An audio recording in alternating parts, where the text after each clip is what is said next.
ভালো লাগতেছে? গরম লাগতেছে না আর?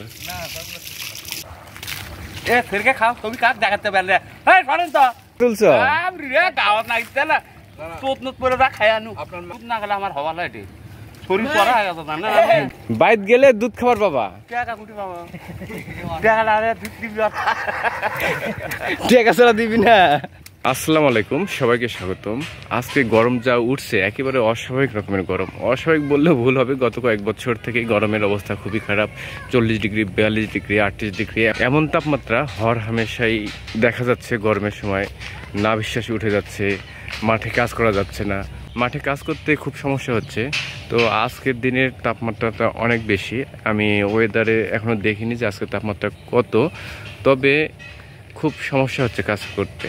ওয়ার্কাররা কাজ করতে পারতেছে না, বারবার বসতেছে। তো আমিও পরিস্থিতি দেখতেছি।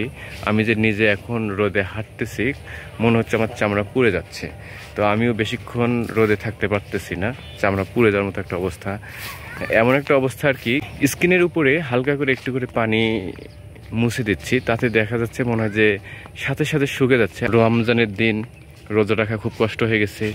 তো এই অবস্থায় রোজা রাখা আবার কাজ করা খুব টাফ ব্যাপার হয়ে গেছে। তো এখন গরম উঠলেও আবার করার কিছু নেই, কাজ করতেই থাকবে, জীবন থেমে থাকবে না,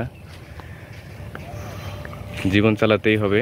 এর মধ্যে যদি এখন মানে এমন একটা অবস্থা যে মরণ হলেও মরণ হবেই, মরণটা চিরসত্য একটা বিষয়।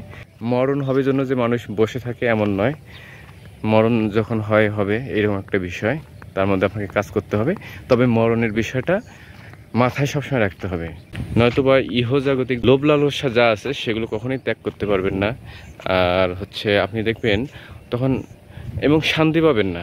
যখনই আপনার মধ্যে মোহ কাজ করবে, মৃত্যুর কথাটা আপনি ভুলে যাবেন, তখনই আপনার ভিতর থেকে শান্তি দূর হয়ে যাবে। আর যখন মোহ থাকবে না, তখন আপনার অর্থ কষ্ট থাকলেও বা রোগ ভোগ যদি থাকে, তারপর দেখবেন যে শান্তি পাবেন বা শান্তি থাকে। তো এইদিকে যাচ্ছি, এইদিকে আমাদের ধানের জমিতে বেসন ফেলানো আছে, সেইখানে যাচ্ছি। এই রোদের মধ্যে বেসন ওঠানো হচ্ছে। এটা অসময়ের ধান, পেঁয়াজ তুলে ফেলছি এখন সেখানে আর কি এই বেসন তুলে ধান গাড়া হবে। তো সেখানে যাচ্ছি, দেখি তারা কি অবস্থা, কতটুকু বেসন তুললো এইটুকু দেখে নেব। বেসন গাছলায় চলে আসলাম। তো এখানে একটা অভিনব দৃশ্য দেখা যাচ্ছে। এখানে মোটরের লাইন সেট করে কাজ করতেছে, সাথে গা ভিজাই দিচ্ছে।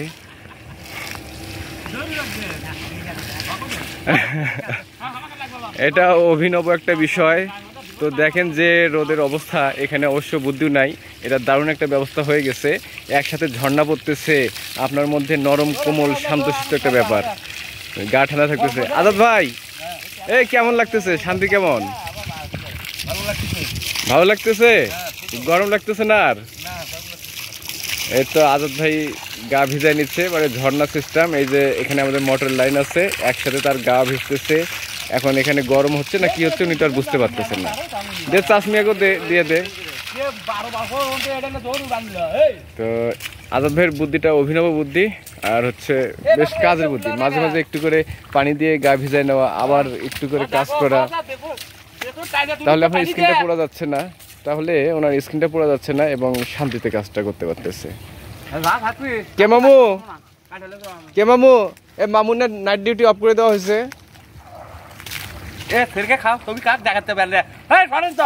কাক দেখাচ্ছি না, তোমাকে যে নাইট ডিউটি মানা করা হলো, তুমি দিনের বেলা ডিউটি করবে কুটি। তার বেসন টানলে হবে, ওই যে ওরা বেসন তুলিচ্ছে, তুমি কি করো? কয়টা তুলছো? রোজা ভাঙছো? আচ্ছা না, তাহলে তোমার ইমান দুর্বল। আমরা তো না খেয়ে আছি, আমি তো খাইনি। দুধ আনো,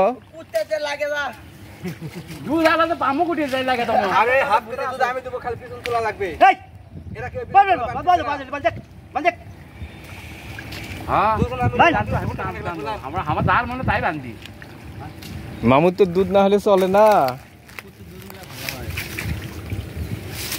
বাড়িতে যাও মামু, বাড়িতে যাও। বাইত গেলে দুধ খাবার পাবা। টাকা কুটি পাবো, টাকা না হলে দুধ দিবি না। টাকা ছাড়া দিবি না। টাকা না, টাকা হাতে না দিলে দুধ দেয়। কয় টাকা কেজি?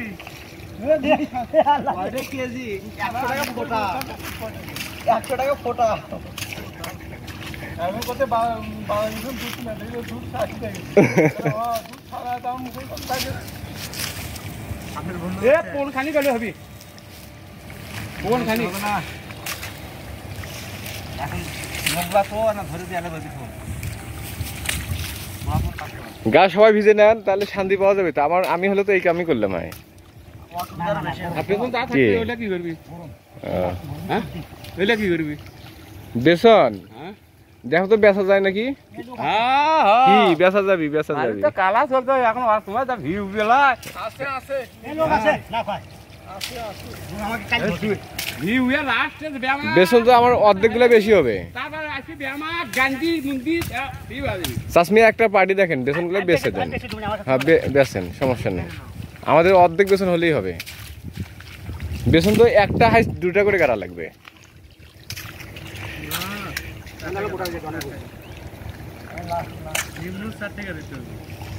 তাও বেশি হবে বেসন, তাও বেশি হয়ে যাবে। অসময়ের বেসন তো একটু বেশি করে দেওয়া লাগবে তাহলে।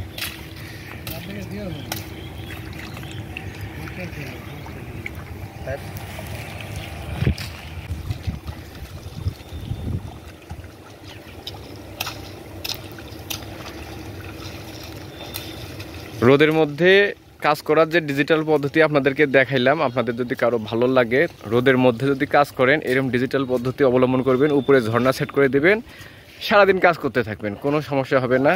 তো আপনারা এই পদ্ধতি অবলম্বন করতে পারেন কারো যদি ভালো লাগে। আজকের এই ভিডিওটা এ পর্যন্তই। আপনারা সবাই ভালো থাকবেন, সুস্থ থাকবেন, এই কামনা শেষ করছি। আল্লাহ হাফেজ, আসসালামু আলাইকুম।